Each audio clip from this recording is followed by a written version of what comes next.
speed, action. And 28 minutes already now.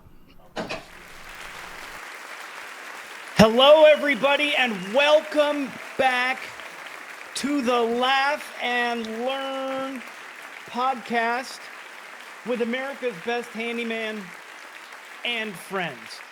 Among me today as friends are my little friend Willie here, who gives a little that once in a while, and my friend of 20 years or more across from me at the table, Andon Heinberger of Keystone Handyman Solutions here in the Philadelphia area. Today on the Laugh and Learn podcast, we're going to be talking about all the basics of household plumbing. Lots of different areas to cover.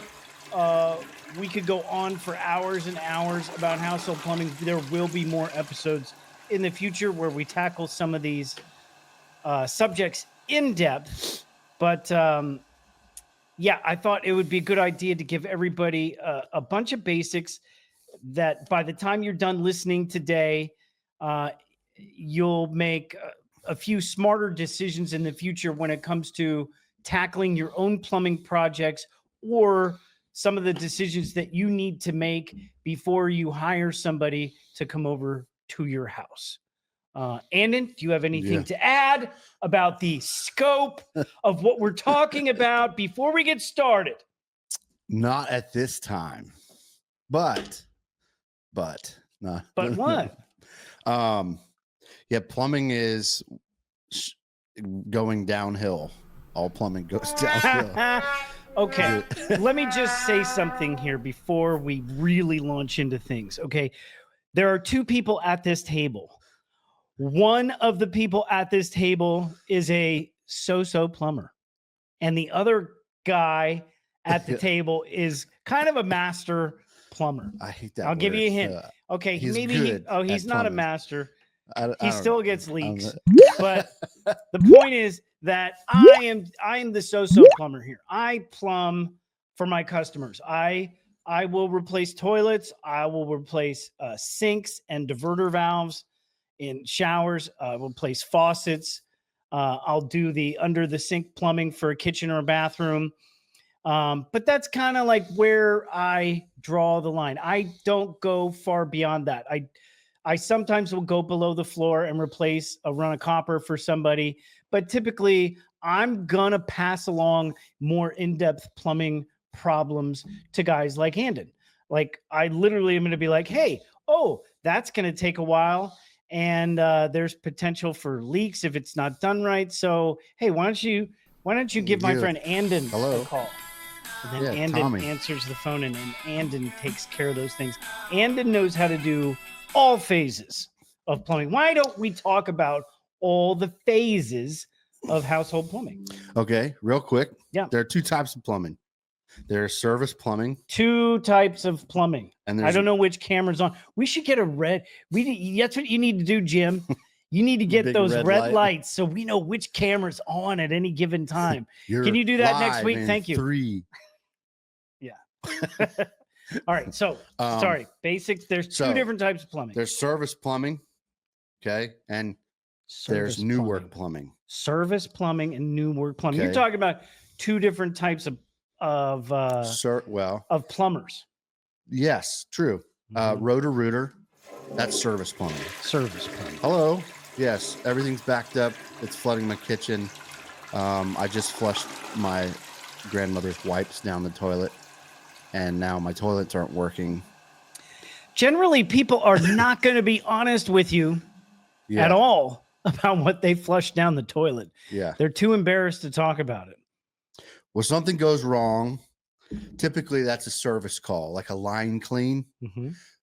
And I'd done some hard years, like all I had was a truck and a machine and a snake, and that's all it was. And it was just a big electric snake and a couple different types. Did you have more than one type of snake on the truck? There were two sizes. One's for up to a 2-inch line, 1 inch or 1.5 or smaller, and then there's the big one for like 4-inch waist where something's really Oh going my on. God, it's Mhm. You so don't want to send big. a snake that size for a 4-inch line down a 2-inch line. No, because you'll break the You'll line, rip right? it all apart. Yeah. Yeah. So Oh, service that's line cleans, and it is literally shit. That's what it is. You're dealing Mhm. with shit. Poopy. Poop, Mhm. waste, garbage. Excrement. And it's gross and it smells bad. And you walk into some places where you wonder how people can live there. Yeah. And you don't worry about it. You just unplug it and leave. Okay. So that's like when you think service plumbing, you'll see some plumbers will be like, service plumbing, like I don't do that. And then there's like new work plumbing, like the guys who are building the plumbing systems in houses or running your supply lines and stuff like that. So there's like lower level, you could train someone like a tech to do it, and then you wouldn't let them do this stuff. And then there's the plumbers that do all the new work. And so there really is a thing, you know, we all look down our nose at some person at some time when you say, oh, you know, I'm not that. Yeah. But But if it doesn't matter. I've known a few service plumbers in my time, and I've never looked down my nose at them. But no. But I understand what you're saying. It is easy. It's very easy to look down your nose at people that deal with shit for a living. Yeah. But I believe nowadays, especially, I believe that we should all be grateful for the fact that there are people out there that are working in the porta potty industry, that are out there emptying porta potties and stuff, that are swapping those things out, and that there are people out there that are not afraid to deal with soil pipes and shit pipes, because I prefer not to. I don't like to. Right. But there's guys out there that aren't afraid of that at all, and they're the ones that are keeping everybody regular. But let's not talk about that. Let's talk about let's talk about plumbing. So plumbing in your house. So we're talking about new plumbing and remodeling plumbing. Like if you're redoing your kitchen, if you're redoing a bathroom, that if you're adding a little bit of an addition to your house, something like that. We're not going to get into today new construction plumbing or the all the ins and outs of service plumbing. Let's cover the basics of what people are going to run into if they're trying to do a small retrofit in their house, or if they have something in their house that just needs to be repaired. Fixed, or a leak. That needs to be repaired, or an old faucet. Like they just want to replace the faucet in the bathroom because it's old and crusty. Yep. Okay, so let's start with the basics of what you're going to find in your house as far as pipes and plumbing are concerned. Okay, well, first, the water supply. So plumbing is all about bringing fresh water into your house. Right. It's that simple. So your water comes in through a main service line. Yep. There's going to be from the street, there's going to be one shut off that usually the county or the municipal, whoever owns the street. Usually accessible through about a 4-inch cap that goes over the top of it that you need a special key to undo. A big, and that's out on the street. Or right in your yard and the grass has grown over. No one knows where it's at. Usually hard to find, sometimes non-existent. Full of water, mud. This studio that we're working in today does not have an accessible shutoff. I know that because we had a huge leak here that needed to be stopped years ago, and we stopped it with a shark bite. We'll get into shark bites in a little bit. Yes, we will. Shark bites. Shark bites. We'll get into those in a little bit. But so it comes from... Water comes in from the street, then it enters your house, and into your house, there's a water meter. Water meter's almost always inside the house, almost always. And then from there, it runs to all the different locations in your house. So until it gets to the water meter, the water belongs to the water company. After it passes the meter, everything after the meter is up to you. It's all your responsibility. Oh, yeah. And then once it passes through the meter and goes into your house, depends when your house was built. It could be an absolute nightmare. It could be nice and pretty and everything be in its right place. But over time, older houses have a bunch of different types of pipes. Yeah, where people have come in and added something. In the 60s, the whole country upgraded all their lines to galvanized pipe. Every new plumbing fixture was galvanized. And if you know anything about galvanized, the interior of the pipe rusts. If you ever seen one cut open, and people think I've been drinking this water. Yes, you have. We all have. And then, copper pipes, very popular. And when did copper become prevalent? I would say copper most into the 70s and 80s. 70s is when copper became extremely prevalent. Yeah, 70s and 80s. Still galvanized. And then it's kind of like now we're into where we have polypropylene. Yeah. So things changed quite a bit over the last 20, 30 years because nowadays we have, instead of everything being copper. Yeah. I mean, copper's been used for pipes for a long time, but for a long time, it was copper and sweated copper fittings. Yes. Sweated copper meaning that every single fitting, whether it's a turn or a valve or whatever, had to be secured with solder. Nowadays, there are many different types of connectors and plumbing that can be used, like the PVC, right? Here's a big thing. So when we started upgrading from copper to copper from galvanized. Thank you for helping my brain. You're welcome. The way that was a brain fart. The way you're supposed to do it. Now, this is for plumbers. They're going to give, that's how you do it. But some people are going to hear this and say, I've never heard of that.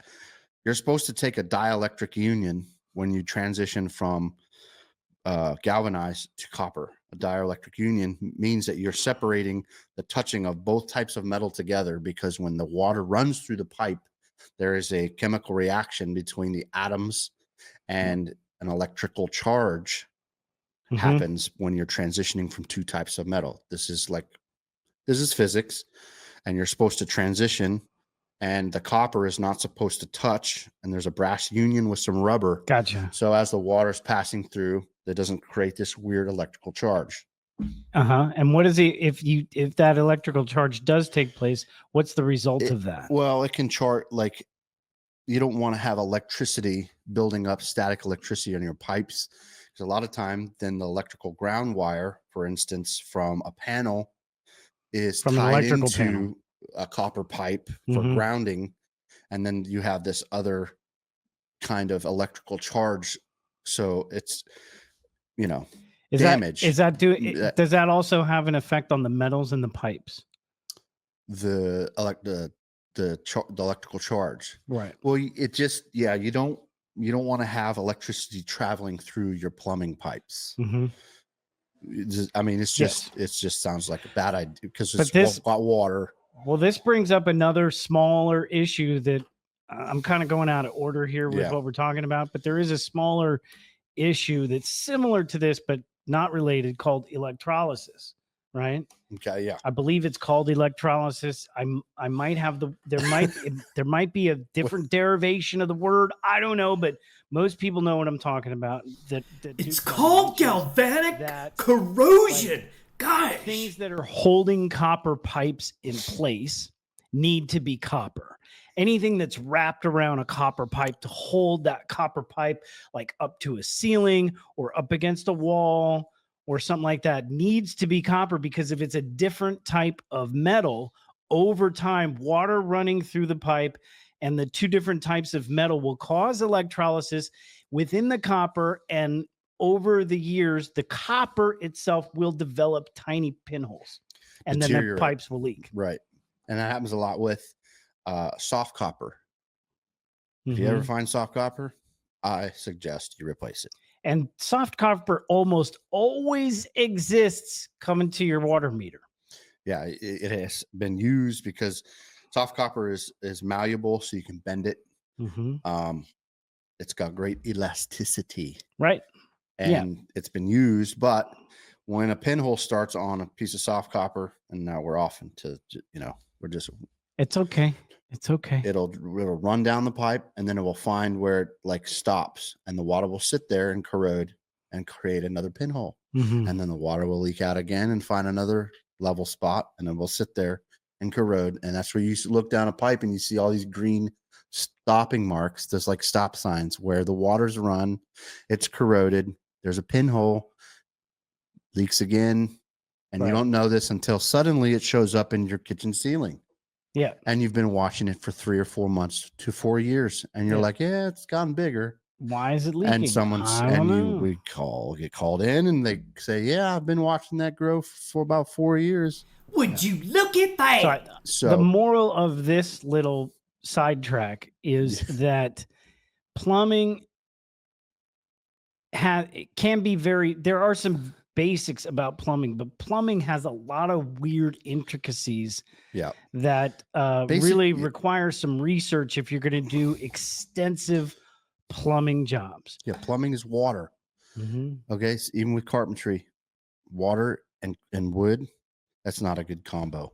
Right. So good plumbing practices is all about keeping water in the pipes and maintaining all your valves and all the different fixtures in your house and making sure everything's working well. Because when plumbing doesn't work and plumbing breaks, it causes a lot of damage and can be very expensive to fix. And valves that have not been turned for years often will fail when all of a sudden you now go to use a valve. Oh, you need to, yeah. A great, for instance, is the shutoff valves that exist under people's kitchen sinks and under people's bathroom sinks. Somebody call those ankle stops. Ankle stops. I did not know. Angle stops. Yeah, because a lot of times water's coming and then it goes a different direction. Right. Okay. So what happens a lot is that somebody hasn't turned. I mean, why would you go under the sink and turn those valves on a regular basis? It's not something that anybody's thinking of. So the valve lives under the sink for 10, 15, 20, sometimes 30 years without ever being touched. And now you want a new faucet. We want a new faucet. And there's a couple of, lines. Yep. A lot of times they're braided hoses that are coming up from those valves. It should be.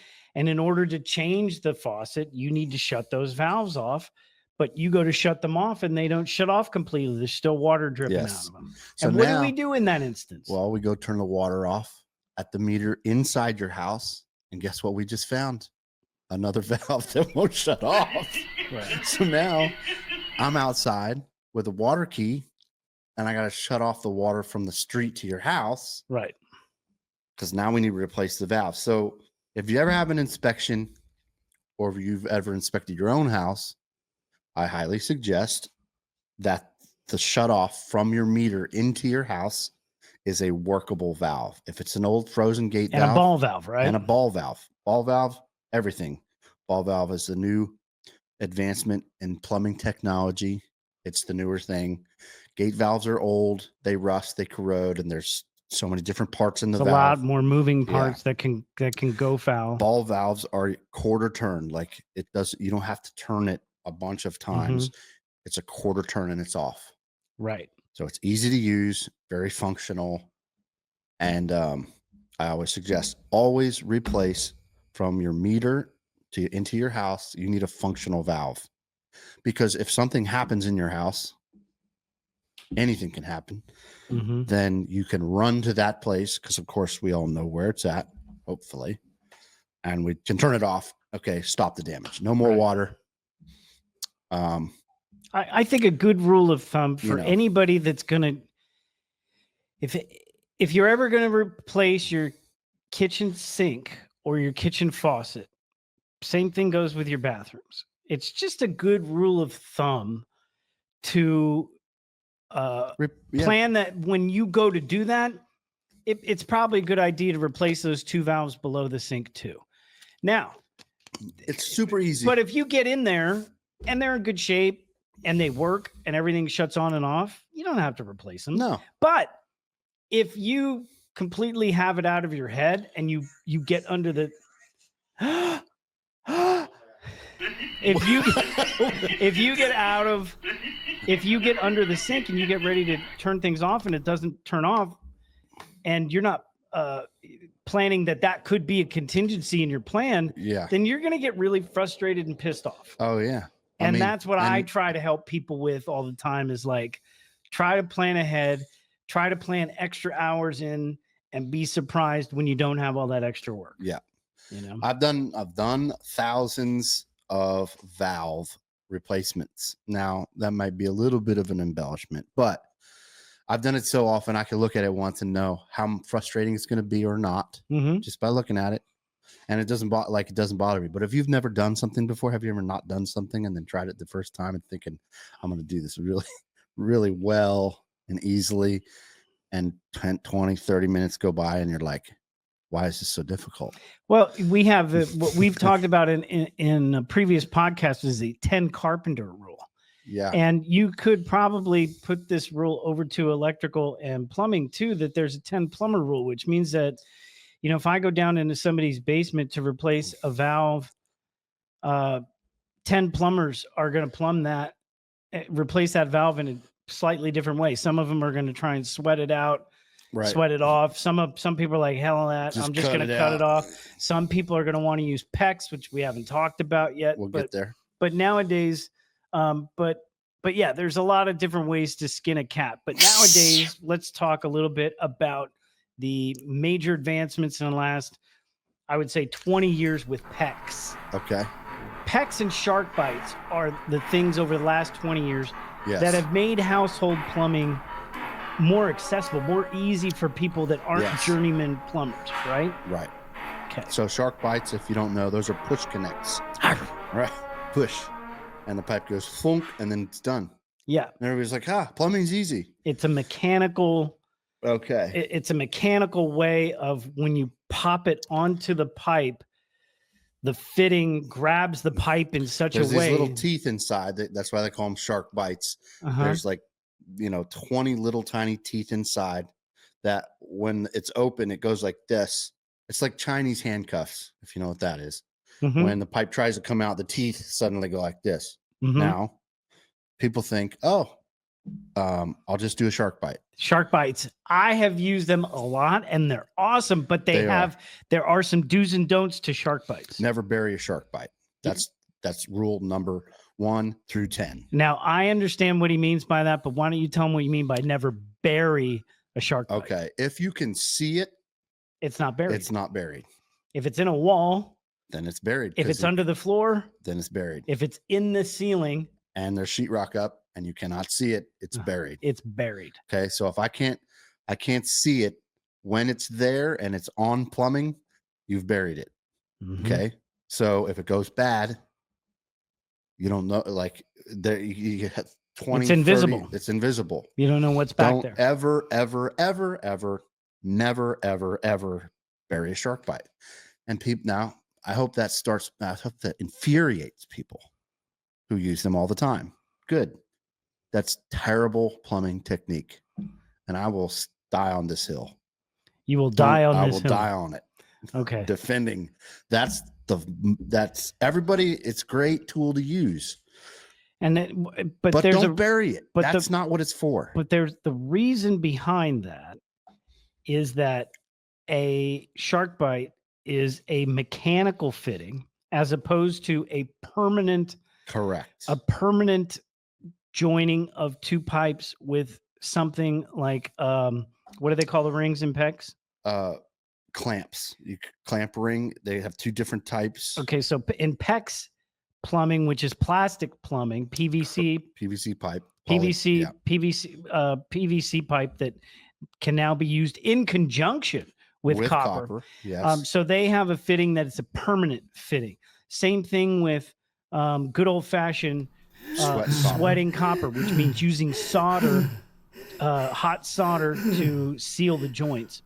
Those are considered permanent joints. Yep. Iron pipe fittings that are threaded also with the galvanized. Once they're threaded and they're tight, that's a permanent fitting. But a shark bite is not considered a permanent joint. Now, some people are going to argue about this because lately they've started accepting shark bites to pass inspections.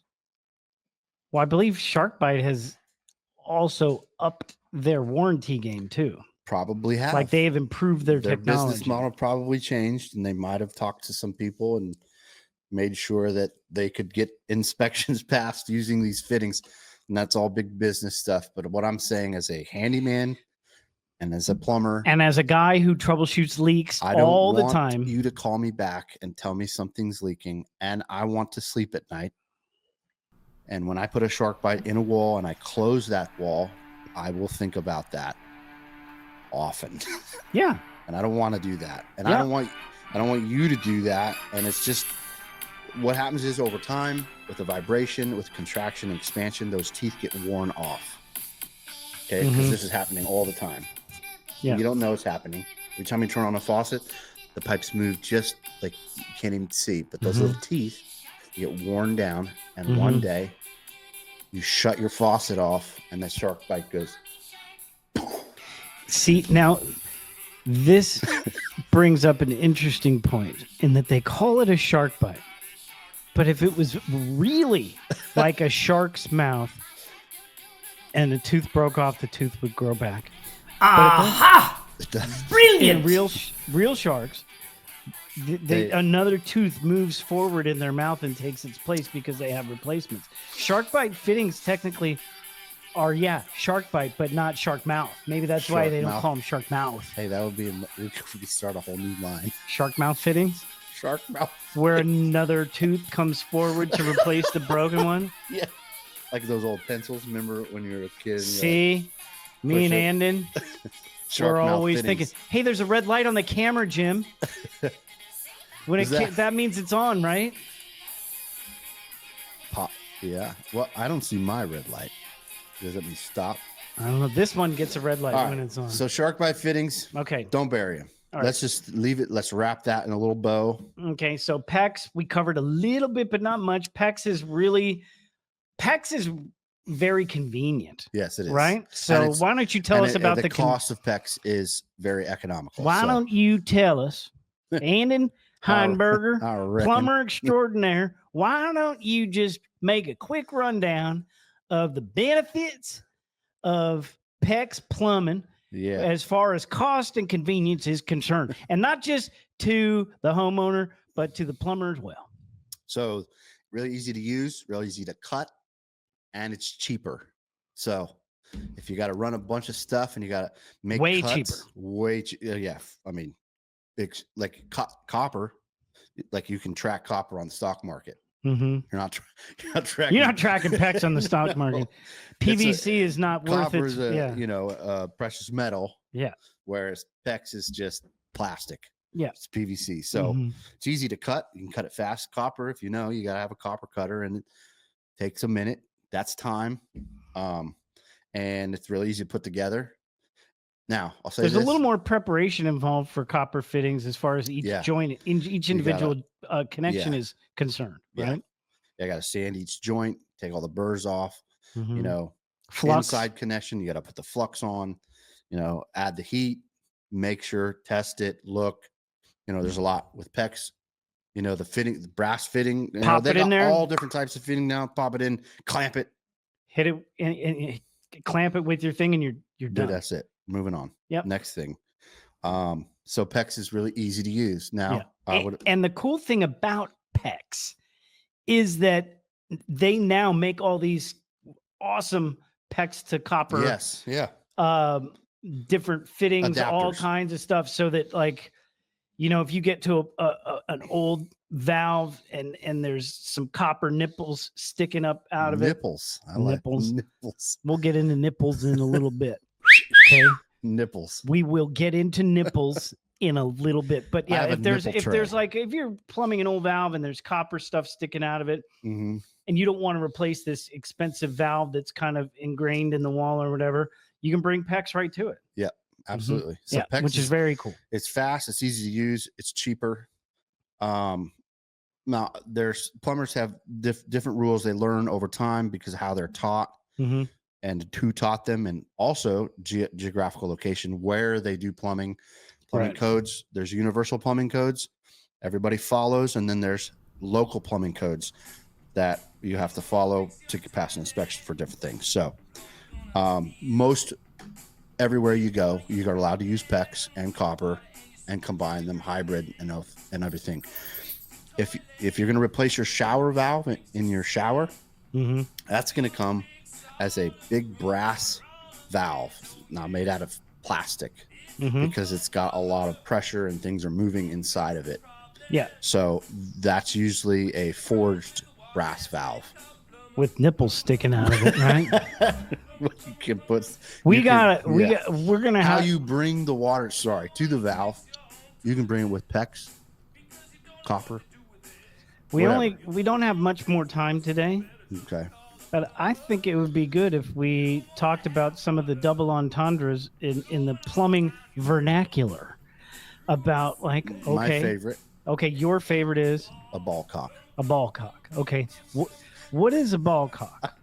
I just want people to sit there and imagine what it is for a well, second. While they're sitting there, imagining what a ball cock is, why don't you tell them what a real ball cock is? So another name for it is a hose bib. It's just a or a valve, spigot. A spigot. A spigot. A spigot. A spigot. Spigot. A spigot. A spigot. There are nipples attached to the ball cock on the exterior of your house, which is a spigot. Well, the ball cock attaches to a nipple that comes out of your wall. Yes. Right? Yeah. Like a nipple. Oh my God. These are real terms. Okay. These are real terms. Female adapters. A nipple is going to, and male adapters. A nipple is a singular piece of pipe that typically is threaded on both ends. Yes. Not always, but typically one end is threaded so that you can attach a ball cock or a spigot or a valve or a fitting or a valve or whatever to it. But a nipple is a straight piece of pipe. Plumbing, And guys, I mean, plumbers. It's all anatomy, and it's plumbers use nipples all the time because that's what comes out of your plumbers when you get ready to do your shower. Yeah, you have 3 nipples coming out. One is for the water feed, and one is for the hot cold shutoff. There's 3 nipples there in the shower. You can use nipples for everything. Everybody carries around a nipple tray. Are there any other double entendres besides nipples and ball cock? I mean, it's female, male and female adapter. That means obviously a female accepts a male fitting. Go ahead, put it in there. You know you want to put it in there. Yeah. So when someone says, "What kind of fitting do you need?" or "What kind of fitting are you looking at?" Are you looking at the fitting that is taking the male fitting, or are you looking at the male fitting that is going? Hold on. Are you looking at the female fitting that's taking on the male fitting, that's taking it inside, or are you looking at the male fitting that goes inside the female fitting? Now I'll say this. When we're talking female and male fittings, usually those are threaded fittings. You don't call typically a copper union or a coupling, which is a double female. You call it a coupling. Yeah, it's always with threaded but fittings. That's also another sexual word. It is male. That's an old word. I think they call it coupling. An old book. A coupling? That's more romantic than sexual, isn't it? It's a coupling. They're coupling. They're coupling. And we are. You're not hearing this. You're probably not hearing this podcast until July, but right now we are in June and it is still Gay Pride Month. So we're all about couplings and ball cocks and nipples, and we got to wrap up. Okay, we're trying to be more efficient with your time and our time. That's gonna wrap us up. Did we cover everything we wanted to cover? I think we did. Most of it, I think. I mean, there was a lot of good information. I feel like gate valves, last thing, plumbing technology. There's an advancement with your toilets. When you're buying a new toilet, you want a glazed trap. Not a jelly trap, a glazed trap. A glazed trap. Glazed trap means that inside the toilet, they did not used to put the ceramic glazing in the trap. And it would rot, and it was porous, and it would rot. And it was like sandpaper, so you flush. And why does this toilet always back up? Well, it's because the trap isn't all slick and smooth because it's unglazed. So when you're buying a toilet, look on the side of it and read and find that bullet point that says it has a glazed trap. The cheaper ones don't. That right there was worth the price of admission for the podcast.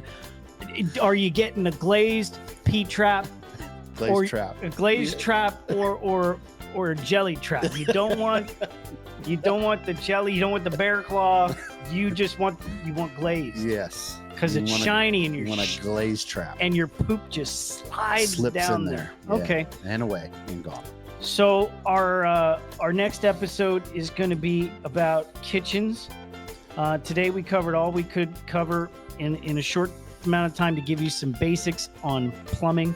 I hope you're walking away from today feeling a little bit more knowledgeable about tackling that next little project that you have in the bathroom or the kitchen, or maybe even just replacing the spigot on the outside of your house that isn't working that well anymore. So with that being said, thanks for letting us bring a whole lot. No, oh Jesus Christ. I'm trying to get him to learn that was terrible. I tried. That was absolutely hold on. All right. Wait, how do we do it? And this is how we do it. All Okay. right. As always, There we go. thanks for letting us Bring a whole lot of experience. and a little bit of humor onto your job site.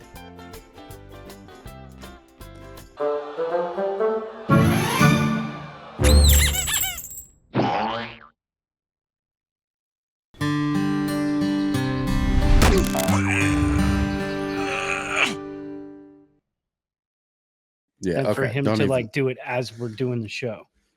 Right, Jim? Yeah. So we just have to suffer with Jim's choices.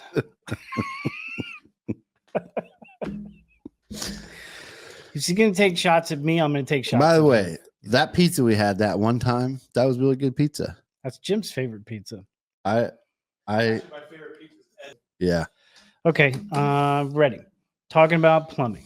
Uh-huh. Yep. What's the name of the podcast? Laugh and Learn? Laugh and learn.